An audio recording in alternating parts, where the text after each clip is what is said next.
April of 2020, the NGCOA began hosting weekly, live, hour-long chats open to anyone in the golf business. Each week, NGCOA CEO Karen, accompanied by Don Rea, NGCOA board member and owner of Augusta Ranch Golf Club, discussed the state of the NGCOA, delved into challenges related to the COVID-19 crisis, and explored business topics of interest with special guests from golf, industry, and government relations. You can watch or rewatch these interesting and informative sessions on demand on our YouTube channel at youtube.com/NGCOA. Now, enjoy today's Golf Business Live.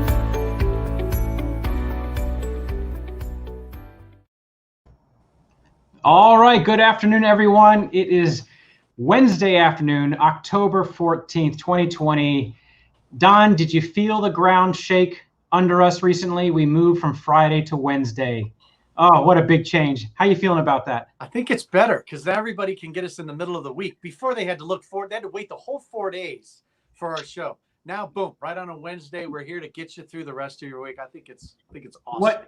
Absolutely. What better way to celebrate Hump Day? I'm Karen, CEO of the National Golf Course Owners Association, and I have with me Don Rea, owner of Augusta Ranch Golf Club in Mesa, Arizona, member of the PGA of America. He was on the board of directors. He's on the board of the NGCOA now, and he's a candidate for the secretary of the PGA of America.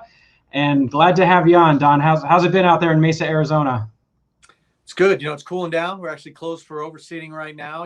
Had the typical scare about a month ago. Our seed provider said, hey, by the way, we might not get all your seed there. Eventually it worked out. There's always something as a golf course owner. But, hey, temperatures are dropping.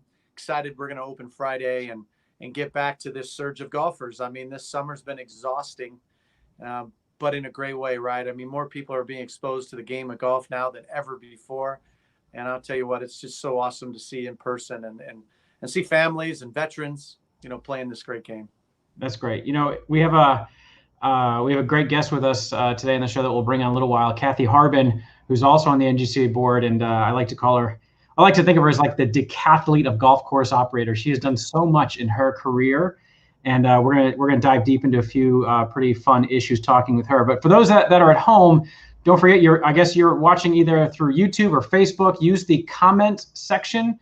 If you want to lob a comment to us, we have a screen where we can see what's going on, and we'll weed out the really bad comments, or we'll filter the good questions, and we'll surface, and we'll try to address those today on the show. And as we normally do, is we touch on a few national issues, and then like to hear maybe some more news, what's happening in Arizona, because I know you attended a legislative day, so I'm definitely going to want to hear about that. So on the national level, a few things are on my mind. One is the continuing frustration in Washington where the Senate, Congress, and White House cannot get together to determine what a continuing relief package would look like, as the economy still struggles. And I know they've learned a lot over the spring and summer, but doesn't seem to be any real commitment coming out of Washington. So for the golf industry, it's, your guess is as good as mine right now what may come down, and I'm sure nothing will happen before the election unless there's a Hail Mary pass. Who knows, right? But right now I think a lot of golf courses are out there trying to navigate the PPP process and making sure that they're recording their expenses properly so they can get some of that loan turned into relieved, essentially, get the proper amount of those loans relieved. If anybody's having any trouble or have any questions about how to navigate that process, be sure to reach out to the NGCOA advocacy team, in particular Ronnie Miles on staff. He can help walk you through, or definitely pay attention to the emails coming through Accelerate, because Ronnie does post a lot on Accelerate about what course operators need to do about the relief package that came this spring and summer. But besides that, two kind of big things that fell on our radar screen recently, Don, and I want to certainly talk about both of them with you because you have intimate knowledge or experience, I should say, about in both of these areas in many ways. So the first one was the announcement, I believe it was last week, of the PGA of America forming a partnership with Supreme Golf. And Supreme has been one of the larger OTTAs out there, trying to push tee times to the consumer marketplace and sell some golf, right? Supreme also, I believe, has a kind of a financial interest in 4UP software, so there's that part of the business as well. But from what I can tell, the purpose of this is for the PGA of America to be able to sell golf and push, the value of the PGA professional as well through that. But, there's a consumer audience that the PGA has, certainly, and they were doing a lot more to engage with the consumer and the public to, come learn golf, play golf, etc. Right. And so the Tee Times, I think it's going to be teatimes.pga.com, I think is the website where this will be. So, any initial thoughts, on what you think this could do for that part of the marketplace, Don? Because this is, pretty big news. None of the national associations that I am aware of, the PGA Tour notwithstanding, if you consider them an association, have really been in the tee time business in this way. So, what good do you think this will produce for the industry? Yeah, good question. It's not a surprise, right? You were on the stage in Orlando with Seth, and they talked about, is this possible arrangement with Supreme, the white knight of the industry, and is it going to be that way? All I can tell you is I'm not afraid, right? So I set up a meeting with Jonathan Ride and in Orlando. Wanted to know what was going on. A friend of mine, Al Weinhold, had taken a job with Supreme Golf. I was kind of curious what their goals are. I had seen some ads that were definitely commoditizing golf, and I just wanted to know what was their plan if there was a deal signed, and obviously they just did. And I can just tell you this, I think the PGA member, there's 29,000 of us. We're giving lessons all the time. Wouldn't it be nice if part of the prescription I gave somebody after the lesson is you got to play a round of golf? And by the way, why don't you book that on pga.coach? I can keep that in the ecosystem. I can see what they're doing. And I just think you got to allow some booking of tee times. Now, how do we do that? Well, one thing I do like about Supreme, they are going to invest a lot of money in talking, because of this deal, with the sections and ultimately the members to teach them how to revenue manage, to teach them how to use some of these enterprise type of solutions or these subscription models. Al Weinhold has some great experience in the California market with these monthly fees, these passes that you get where it's like a health fitness thing, right? You get hit the first of every month. Very successful, always worked in always worked in instruction on that, which is great. So if Jonathan does what he says he was going to do when he told me in January, if Al does what I know he's all about, he's a great PGA member and he's always into the revenue management side, this just could be the antidote for the situation that we have. I hope and pray it is. Obviously, we don't need the commoditization of golf. We need more competition that always should work in the favor of the golf course. If everybody understands the golf course is also a consumer when it comes to this, it's just not the golfer, it's the golf course. So we'll see what happens. I'm not going to make a verdict yet, but I am happy knowing the heart of Jonathan Ride and Supreme Golf, and I know where Al's thinking. And so let's just cross my fingers and hope that this is a growth of the game initiative instead of the growth of the bank initiative. Yeah, no, that's good. So through our work with the Tee Time Coalition and just our long history with this, you can certainly value that more competition is better, right? Competition is the bedrock of the American marketplace. That's what makes it tick. And right now, there is no serious competition on the OTTA front. I think what complicates things a little bit is that Supreme Golf right now surfaces Golf Now Tee Times. And so, you can argue, are they competition? Do they aid and abet? It's hard to tell, right? But golf course owners and operators need choice in the marketplace, and they need to be able to play one vendor off of the other to keep them honest, to keep them innovating, to keep prices reasonable, all of these things. And so if Supreme's stepping out with the PGA of America in this regard heightens competition, I think that's good. OTTAs are here to stay no matter what. We can't go back in time. And so if they're going to be in the marketplace, competition is better. That's one thing. Also, we've worked closely with the PGA of America on these issues. They understand the grievances. The staff and leadership understand how precarious all this can be for the golf economy.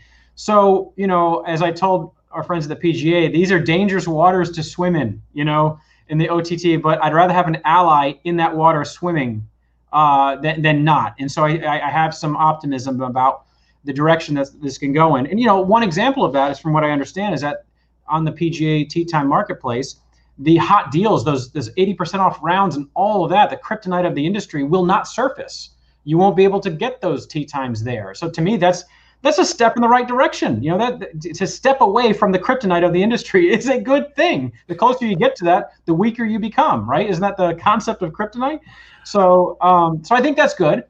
And then, you mentioned Jonathan Ride, who's the CEO of Supreme Golf. And I give Jonathan credit in a sense, since I've known him for almost 5 years. He is the only one at that level, at the OTT level, who seeks me out year in and year out and say, Jay, tell me how we can make this more friendly to the owners and operators. What can we do to make this a healthy business model? He would come to me during the due diligence of all this. So I got to give him great credit for that. And we hope that it obviously yields positive results. I don't like to see what you saw in some of the marketing, 80% off golf. We got to talk with those folks once in a while about that. But I did, and I'll let you know what I did. And I texted Jonathan. I said, look, generating demand is better than servicing demand. That's what we need, because the demand is out there for golf, and an OTTA services that demand because it allows you to book golf, and that's great, and that probably should come with somewhat of a price tag. But generating demand is the highest and best use of these partnerships, and that's really what we need. So that has to rise above all of the other value propositions to golf courses, how you're generating incremental demand, not just servicing demand. So yeah, I'm going to remain, cautiously optimistic, but I think I like having a close ally of the organization in the business while we can work from the sidelines on the business. I think it'll be a good approach. Yeah. Yeah, I agree. And I hope I get elected, right? I'd love to be in that room and I better understand the business model. But once again, I trust the PGA of America, I trust Jonathan, and listen, PGA professionals we need funnels. I don't have any advertising money, so I've got to align myself with some OTTAs. I've got to align myself with funnels. And if it's in a commission model, at least I know they don't get paid unless I do. So let's see what happens. But I'm very optimistic. I won't be cautious about it. I'm optimistic. I think this is going to be a game changer. You know why too? Because of this COVID surge, Jay. Right now our tee seats are full, so there isn't much for them to deal with. We're not desperate anymore. And when you're desperate, you make desperate measures. Right now, we're not desperate. So we're going to make really good decisions, I'm hoping. And if we educate our members, like Supreme Golf says they're going to, then I think we got a chance. It's good. Yeah, that's good. No, good call. All right. So before we dive into a little bit about Legislative Day there in Arizona, I want to just alert everybody that's watching, if you're not an NGCOA member or you didn't get the email on Friday, just something for your radar screen here is that we saw an unfortunate, very complicated, fraudulent situation now happen in the industry. And what it appears to be, we've heard from several golf courses now, say several, it's only been a handful, but we'll find out soon how wide this issue is. For golf courses that have an online store, not tee time booking per se, but an online store where you sell gift cards or merchandise or what have you. Some of you may have been using ETS's old e-money platform, which ETS, there's some interesting history there with ETS and some questionable activity from 5 years ago, seriously questionable activity about money that came out of golf courses' bank accounts to ETS that could not really be explained. But anyway, that's not what today's issue is. Today's issue is that there's a scamming system going on where scammers from wherever they are, they have these robots, and what they do is they attempt to make purchases on your payment screen on those online stores. And the payment technology, again, the screen technology that they see or that they're using is ETS's old e-money platform, which is still live and going. And what they do is they enter in random credit card numbers, random 3-digit codes, random expiration dates, and they try to make purchases. And they rapid fire these purchases on the store, and they change the number every time, randomly, changing the numbers until they hit on a good number. Once they hit on a good number, they harvest that and say, this is a good credit card number. And they aggregate good credit card numbers, and they attempt to sell those credit card numbers, use them for other nefarious purposes. But what happens is every time those charges that are declined, that are attempted on the payment portal, ping the website, the golf course pays a fee, something like 8 to 10 cents per time that a failed transaction even occurs.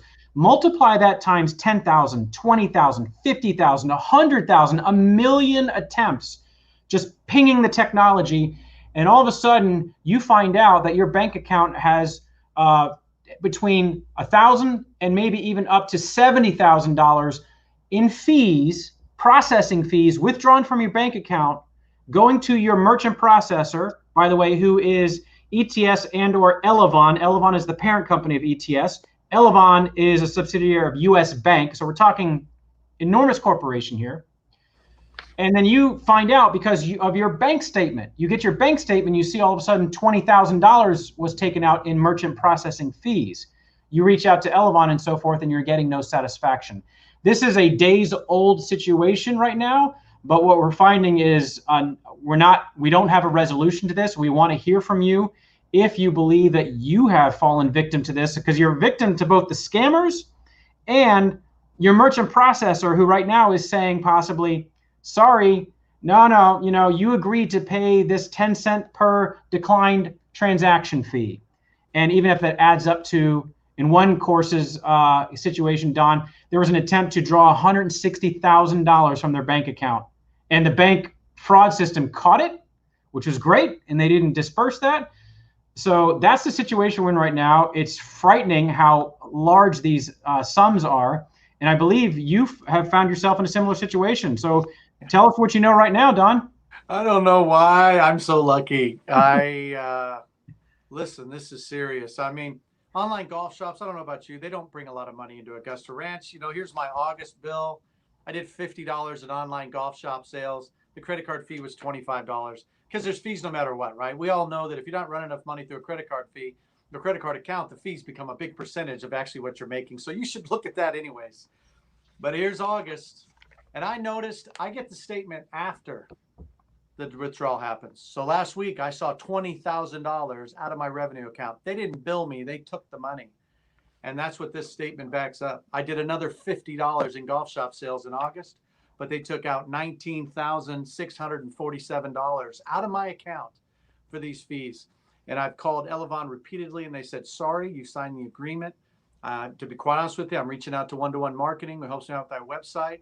And I guess I'm reaching out to you, Jay, on behalf of, as a member of the NGCOA.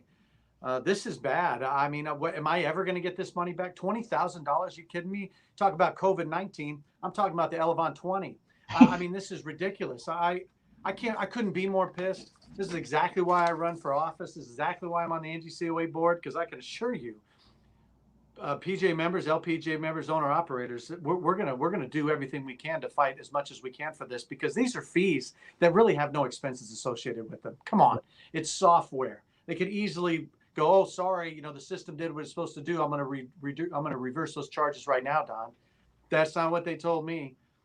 It's how they pick apart these little golf shop owners and operators. Yep. And listen, if you're not the one opening the mail, find out what's going on. You could help your GM or your owner right now and just say, hey, have you taken a look at your credit card statements, because this could have happened? Because maybe it's just 5,000 and that's going to go under the radar. I'm actually surprised that they did 20. I'm not going to, 20, I'm going to notice. 5, I might have just been so busy because of so many things I'm doing, but so disappointed. Hate to cut into Cathy's time because she's such a rock star, but please look at your credit card statements right now, because you could be getting jacked. Yeah. Well, don't worry. We'll have plenty of time for Cathy. We can extend the conversation. That's for sure. This is definitely an important issue. The unfortunate thing here is that the technology failed. There's no question that technology should have been able to detect this rapid fire failed transaction on the technology, that after 10 attempts, it somehow is shutting it down until further notice or whatever it might be. And also, Don, not only should people be looking at their merchant processing statement, look for the merchant processing statement on the store. It's not necessarily the same merchant processing statement you get on your normal tea time bookings and restaurant F&B and all that. It could be a completely separate statement mailed separately, honestly, because you might actually be using the ETS storefront for this and a completely different merchant processor for your tea times. So be sure you look for this. Very troubling situation. NGCOA staff is on the case.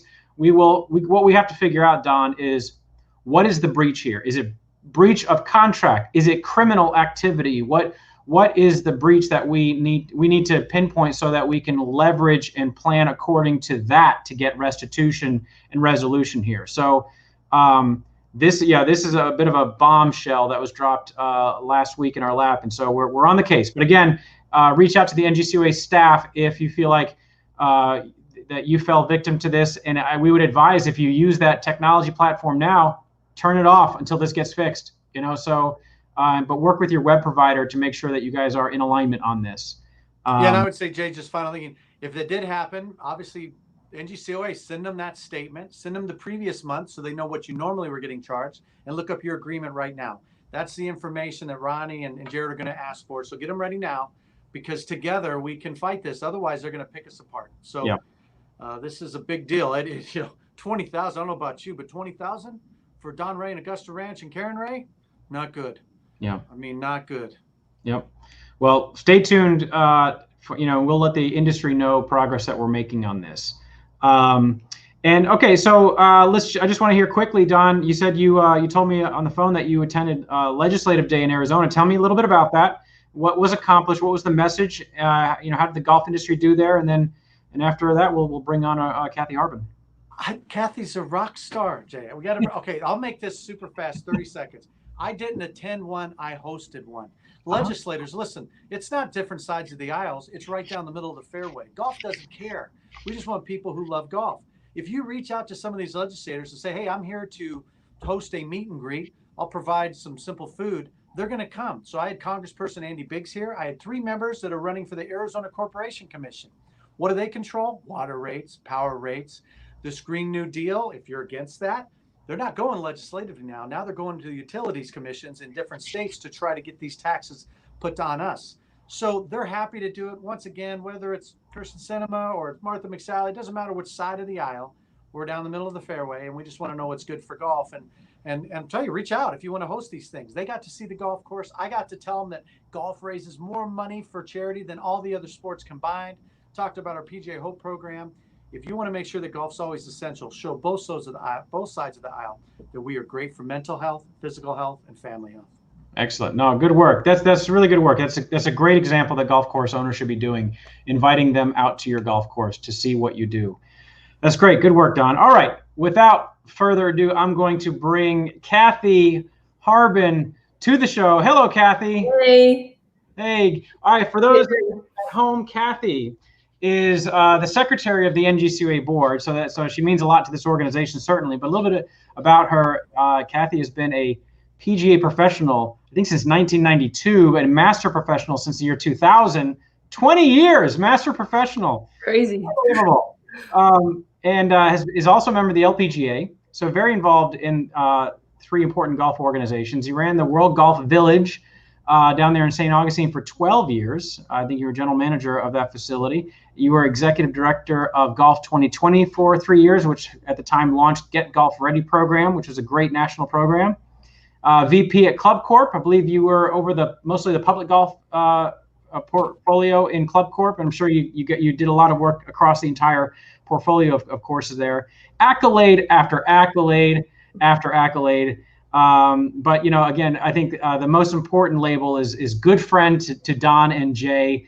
And we appreciate you joining us here on Golf Business Live. For the folks at home, it's been a couple of years, I think, Cathy, that I came out to Paris, Texas. Yep. Where Cathy owns Pine Ridge Golf Course and helps manage Paris Golf and Country Club through her company Encore Solutions. So every year or so, I like to shadow a golf course operator, go to their business, just sit next to them, watch the day go by, ask questions, learn what's happening. And I'll never forget the morning I drove up to your course at Pine Ridge. It was an overcast morning. It was like the threat of rain was palpable. And I know you had your old geezers, group coming out that morning, all these old guys that come out. And I remember thinking, because I sit in my office here in Charleston in the brick and mortar, and I'm on the ivory tower here, just trying to help run the organization in the industry. But I remember pulling up to your parking lot, feeling and smelling the threat of rain, thinking, "Holy cow! If it rains, she gets no money today." That was my first thought. I thought, "Oh man!" And it was good for me to feel that visceral feel of like, "Oh my gosh, the cash register will not ring if it rains today."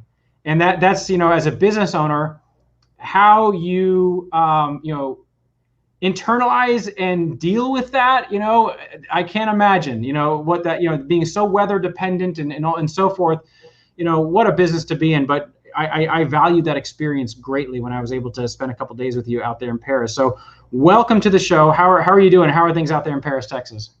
Well, thank you. Great to see both of you, even virtually. We're doing great.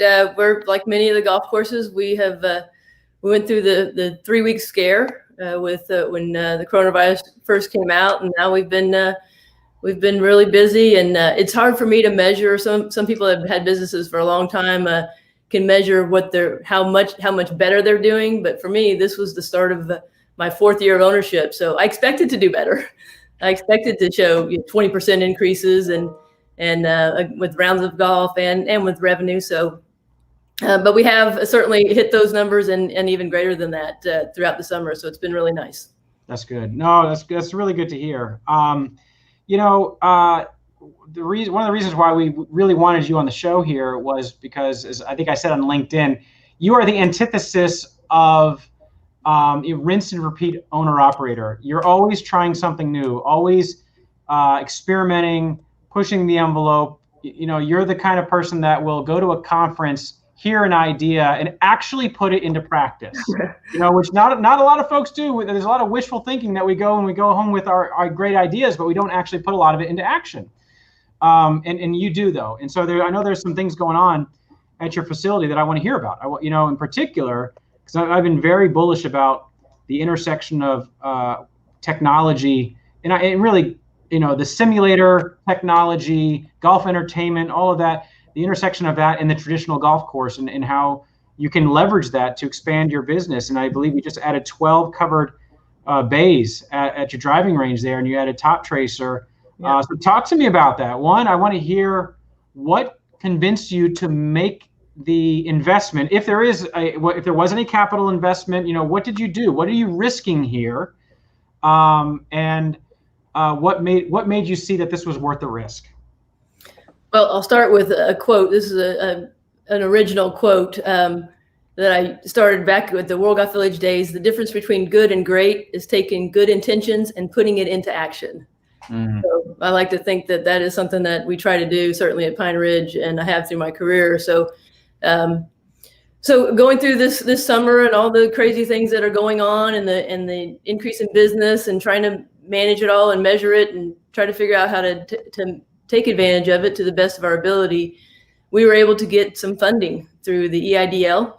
And so that certainly had helped us through a couple of trying months. And now we've got this money and I decided that some of it should certainly go in reserve because there's a lot of uncertainty ahead of us.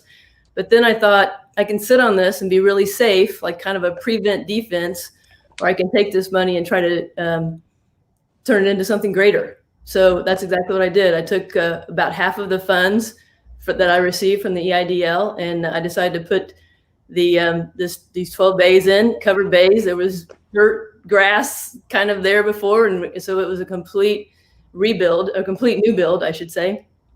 And people have asked me, even in Paris, when did you come up with this idea? And Jay, you've been there, so mm-hmm. You basically go from the bar area to the back patio I never left the bar area. I don't know what you're talking about. Yeah, you weren't there, I know. It was early in the day. But two more steps and you're on the back of the driving range. So people say, when did you come up with this idea? And my answer is the very first time I walked on the property and walked through the clubhouse and out to the back patio and onto the back of the driving range, and the proximity of the bar and the patio in the back of the range was just a perfect setting for this kind of a Top Golf kind of a feel. Mm-hmm. And it's really been great. We've been open for a few weeks now, and it's bringing out all the people you'd expect it to that want to work on their games, but it's bringing out families. And what I really am enjoying seeing is these kids, these 18 to 22-year-olds that I have been in Paris for three and a half years, and I know every golfer in town, and I don't know these kids. I've never seen them. I've never met them, and they are there 2 and 3 times a week now, really enjoying this and loving golf. And what's really neat to see now is that they go out there for an hour, and there's 6 to 8 of them, and a couple of them might come in and say, "Hey, we've decided to play 9 holes." And that I didn't know if that was going to happen or not, but we're definitely seeing that transition of these. Oh, I'm so glad to hear. I don't mean to interject, but I'm so glad to hear you say this, because for the first, I'd say 3 years I was here, and folks were asking me about the Top Golf effect. What's going to happen? How are these millions of people going to Top Golf? Are they going to make it to the golf course? And, they're the great hope of the future. And I said, you're asking the wrong question. It's not how many of those folks will gravitate towards the green grass traditional shop. Is what can you do as a golf course operator to emulate that and bring and so that they're going to your facility in the first place. That's what we need to do. Just so happens it's Top Golf technology that you're using, which is incredibly smart on their part, because that extends their reach into the traditional marketplace, which is great. So, oh man, that's such a great story to hear. And you know that you're bringing new folks out. Don, when are you going to do this?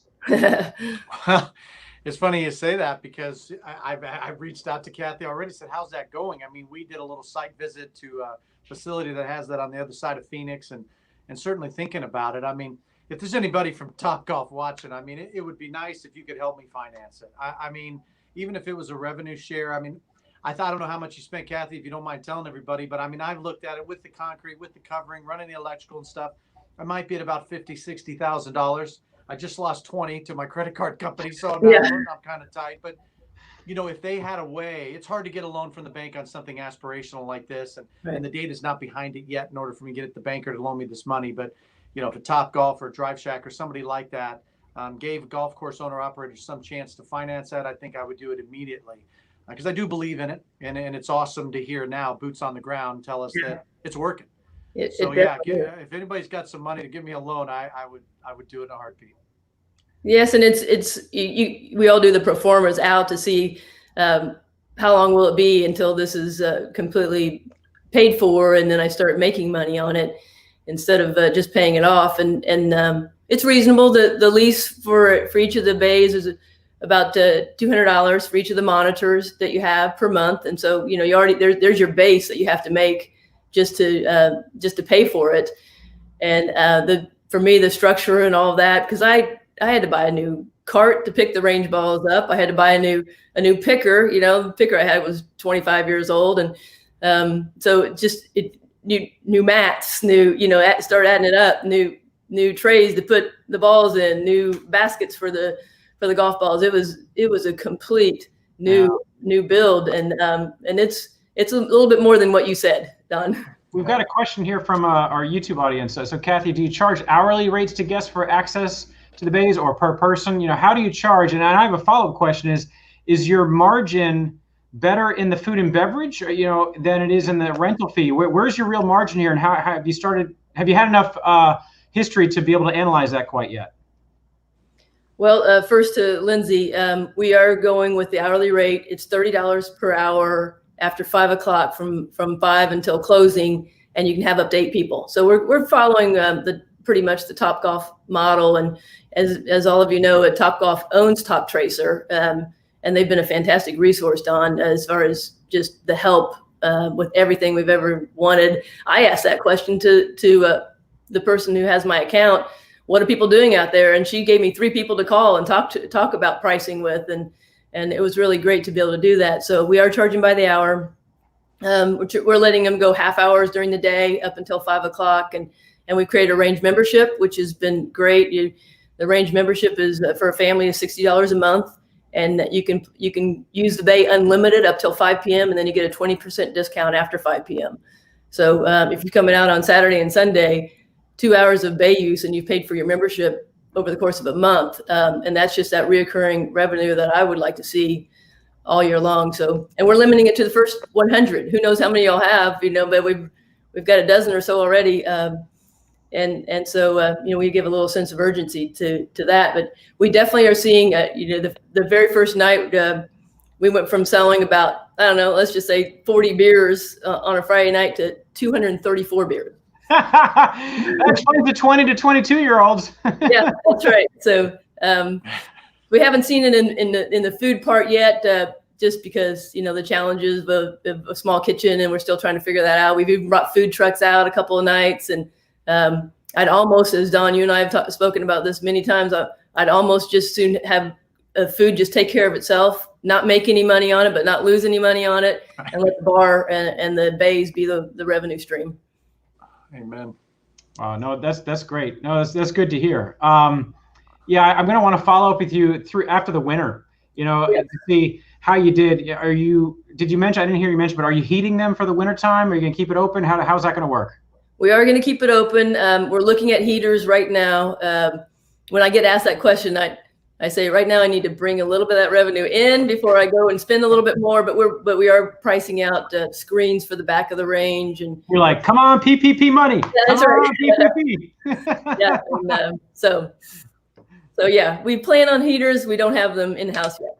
Well, I mean, I asked because, you know, the great promise of a lot of this is bringing in revenue in times when you normally don't have revenue. Right. You know, where the cash register stops ringing. And that's the promise of, especially on the indoor side. I know the outdoor side, if you can heat it, you can make it a fun atmosphere. People will come. Some people won't want to come out in the cold to do that stuff, but a lot of folks will. You know, if you've got great food, great beer, heated bays or what have you. But on the inside module of this, that's a great hope to me for revenue in the wintertime for a lot of places, is to keep that cash register ringing. And when the sun goes down, as you know, right, when the sun goes down, the cash register usually stops ringing, right, at a golf course. And so this can really change, change the revenue game for an operator. So, well, for us, with the time change coming up, you know, that's like I used to when I was an assistant golf pro. I love the time change. Now as an owner, I don't like it so much. Oh yeah. You've got a promise here from one of your customers here that he said he's going to be there all winter. So count on yeah, there's Glenn. Glenn. Thank you. Revenue all winter long. Okay, we got you on record here, Glenn. I got a quick question. We actually are doing a league. We're transitioning a Monday league that we have, a 2-person league, to the Top Tracer driving range, and everyone's excited about it. So I think we're going to continue a lot of things like that. Good, Don. Just 12 bays. You think that's the number? Is that what you said you did, 10 or 12? Well, that's the space I had. I did 12, yes, 12 bays. And I have people already saying, when are you going to add the next 12? And or can you go up, can you go to the next floor? Right. We'll see. Yeah, I've had, so far in the few weeks we've been open, we've had a couple of nights where there's been a wait, but only a couple. So let's see where that goes in the springtime, whether we need to do something different. Very good. No, that's great. That's a great story. Let's follow up after the winter to see if it really made a difference for you, because that's important to small business owner. All right. I also want to ask you about, I heard that you launched a PGA Junior League program during the pandemic. Is that correct? And talk to us a little bit about that. What success are you seeing? What investment of time and energy are you having to make? And what's the return, on that, from a dollar return, community connection return? Because, anytime a business owner goes into any new initiative, they're looking at not just the money that has to go into this, but the time. You only have a certain number of hours in the day. And so talk to us about your experience so far. Well, I've told the story many times about when I was first buying this golf course. I spent a few months in and out of the facility. I didn't see one female, and I didn't see one junior golfer for 3 months. And so that was one of my missions, as both of you know, to bring more women to the facility and more juniors. And so we delayed the junior league golf like everyone else. And finally, we were getting such demand from the kids that we decided that we could do some social distancing and space it out and still be safe about it. And so we started doing a practice on Wednesdays and the league on Saturday mornings. And we had 28 kids, and we're very pleased with that number for our first go around, really going from 0 kids to 28 kids. We had hardly any kids playing. And now, I mean, the face of the whole club, the facility, the range, it's very completely changed to very family friendly. And it's funny, I had 3 girls that I was giving lessons to last night, and they're saying, do you know Carter? And he's in my class. He told me that he takes lessons from you. And then a little bit later, like, oh, and Graham asked me to sit with him for lunch today. And he and I were talking about our lessons with you. And it's like, it's just to see this full circle of these kids at school now talking about their lessons and how much golf means to them. That's fantastic to hear. Well, then talk to us a little bit about the number of women you've seen come through Pine Ridge. Tell us any stories about changes you've seen, evolution, new customers. What's happening there? Because I could, when I visited, I felt like you were in that transition time. You were transitioning to this, and it's been now a couple of years, I guess, since I've been there. So what have you seen? Well, and this is what I tell there's owners out there, start wherever you can. I started literally with 2 women that I asked the guys, hey, who used to play a lot of golf here? who are the women out there who used to be here a lot that you haven't seen for a long time? They gave me 2 names, and I literally started with those 2 women. We met every week while I was in the process of buying it. We'd sit and talk about things we wanted to do, and then they started bringing their friends, and their friends started bringing their friends, and it literally has changed the face of just husband and wives playing together, and their Thursday night women's. The other league we're going to carry through the winter is the women's league, because it's so popular. The busiest night on that driving range right now is Thursday night, because the women are there and their spouses come and their partners come, and they wait for them to finish. They have dinner, they play golf, they play on the top tracer, and it's been incredible. But it really literally started with 2 women, and what I have seen, the thing that's amazing about it is that these women who kind of knew each other remotely, but now if you could see the community that they've built, they've gone through divorces, they've gone through deaths of spouses, they've gone through kids getting married, kids leaving for school. It's like they are each other's social community, that they rely on each other. Like it's just amazing to see that. That's I'm sure a big part of the satisfaction of being a small business owner in a community is that fabric that you're part of, right? That's why you left the large guys, right? You were having a whole career with the larger businesses in our industry, and you stepped out on a limb and now running your own small business. It's great to hear these stories.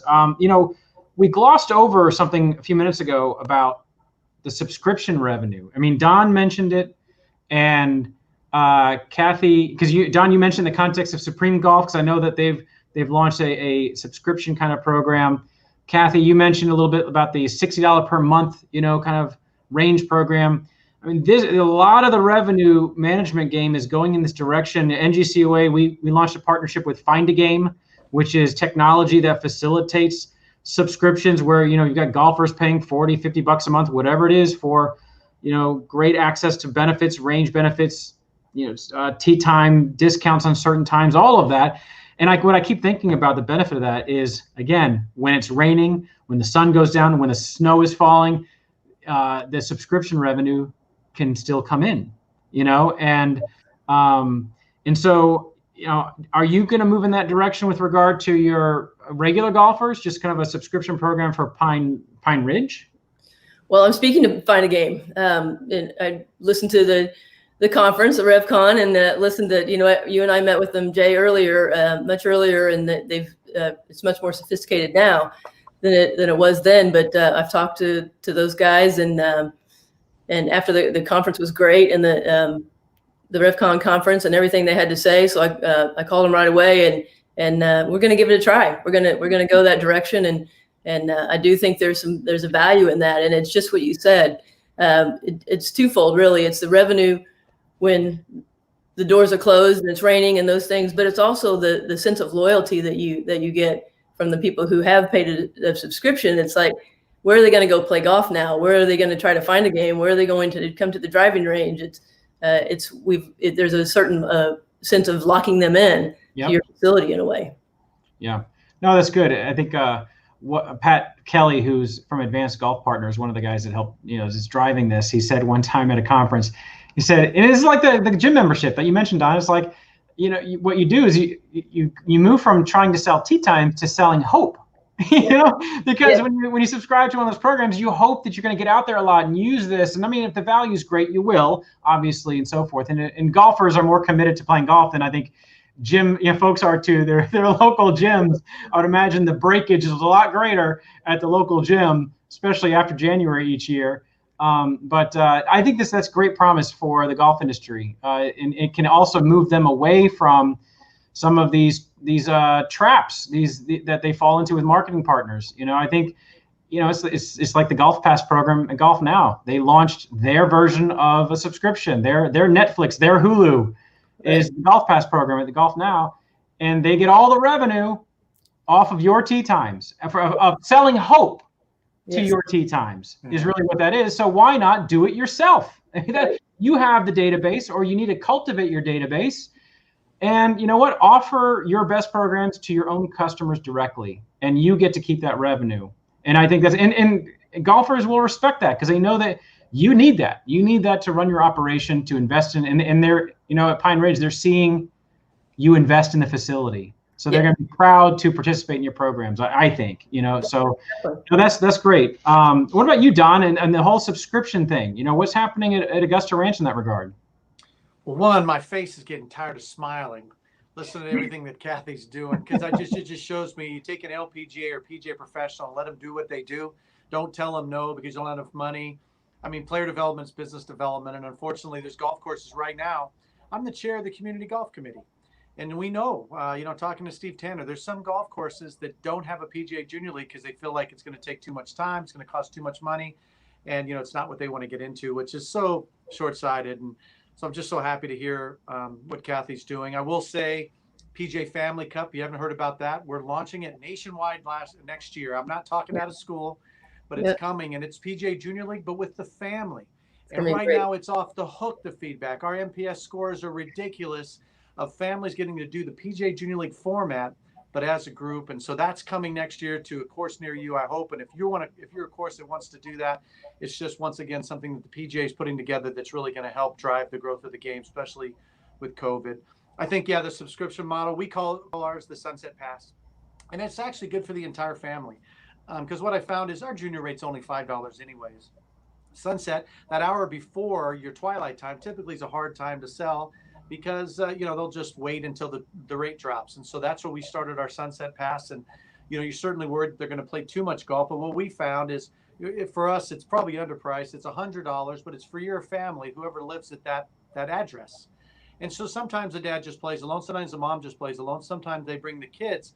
But what happens is the mentality is they don't have to squeeze in 9 or 18. If they just play 5 holes and then go home because they just wanted to decompress from a hard day, they can, because they're paying for the whole month. So I think find a product like that. I like the fact when you're including instruction on it, because people wanted to get better. But remember too, you're right, Jay, that breakage is kind of nice when they don't show up, but they're also at-risk members. They might cancel. You need to be addressing that database all the time of those subscription model people to make sure they are playing. Inviting them to the different tournaments that you're doing, because if they're not coming out, that's not just found money. It's not lucky money. It's at-risk money. And it's at-risk loyalty, which costs more than money ever will, because it's hard to get a new customer. So, I certainly think if you're not doing Find a Game, do something, because it is something that works, and it creates loyalty, and it creates, like you said, a little bit of hope that I will go out there and play a couple holes tonight before I go home. I just love it, because that's the best time to play, isn't it? I mean, right when the sun's going down, there's nothing more peaceful than that, to kind of set your mind straight before you go home. It's just awesome. Dusk golf. I love it. Yeah, that's kind. I really enjoy that. Reminder to the folks at home, feel free to post a comment here. We're going to be closing out the show here, but if you got a last minute question you'd like to ask Cathy or Don or myself, by all means, post a comment.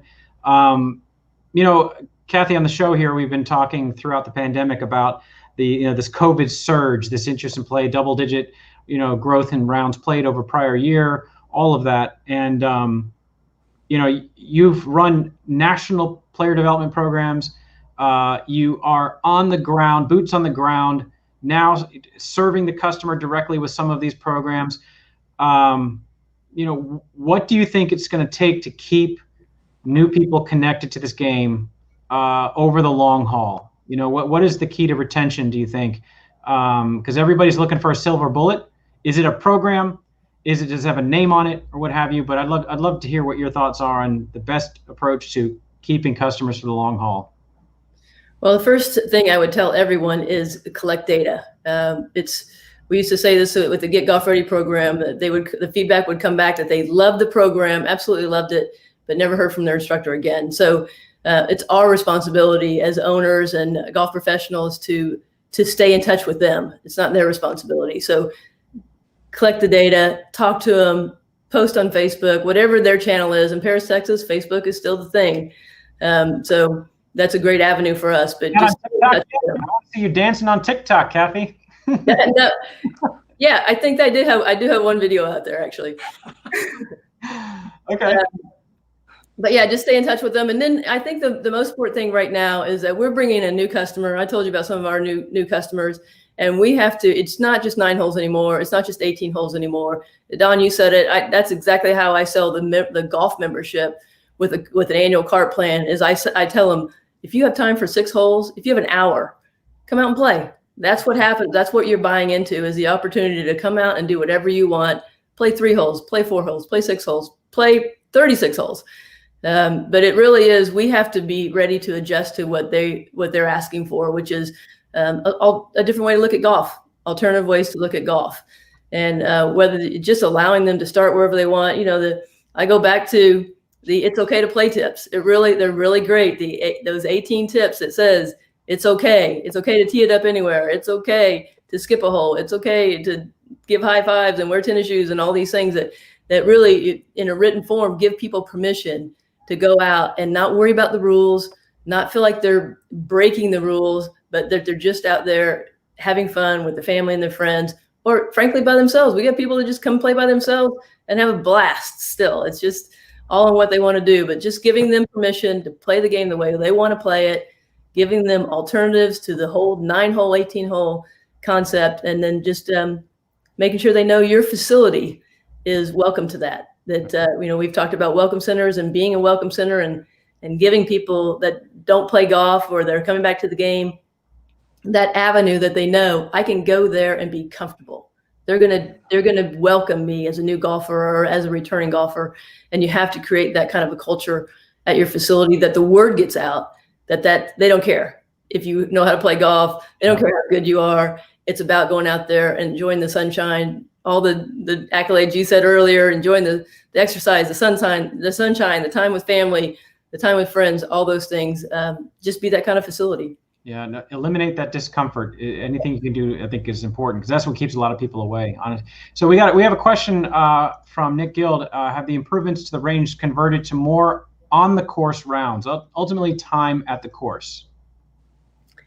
Yeah, 2 questions there, Nick. We've definitely seen people go directly from the range to the golf course, which is great to see that. But then we're seeing the people that were there last night coming back the next morning and playing golf. So it's not something I've completely tracked yet, but we're definitely seeing that happen. And then time at the golf course. I mean, if we're not, we set a 2-hour limit on the range for the space, but we haven't had to ask anyone to leave yet because we haven't had such demand. But there are people, I can tell you, they get there and they've parked there for 5 hours. I mean, it's virtual golf. You can play Pebble Beach. There's 4 guys playing Pebble Beach till about 10 o'clock last night. Wow. And they're like, 2 more holes, 1 more hole. Okay, we're shooting around our lifetime rounds here, the best round ever. Don't make us leave. So yeah, they're spending a lot more time on the golf course. That's great. We're going to close out with this comment from Taylor Sue. It says, Cathy has changed Pine Ridge in a great way. Not only is the golf course great, but Top Tracer is so fun too. Cathy's also a great person to work for. She is a rock star. Taylor, we could not agree any more with you than that. So Cathy, we appreciate you joining us on Golf Business Live this month. And we'll close out with that. But listen, I look forward to my return visit to Paris, Texas, and seeing the improvements of the golf course. And maybe that'll be a great column for the magazine, is kind of the evolution, what has changed, and the palpable change and improvements and goodness that's happening there. That can happen at any golf course where you have an owner operator who cares as much as you do. So thank you for joining us on the show today. Don, it was great seeing you. Let's take care of that Elevon issue. Let's nip that in the bud and find out what the hell's going on. Come to the rescue for golf course owners. Yeah, I know. We laugh about it, but this is no laughing matter. This is real money. $20,000, $50,000, $70,000 or more. This is a huge deal. So we'll keep everybody abreast on what's happening there. So everybody at home, thank you for joining us. Have a great week, and we'll see you next month. Take care, everyone. Thanks. Thank you.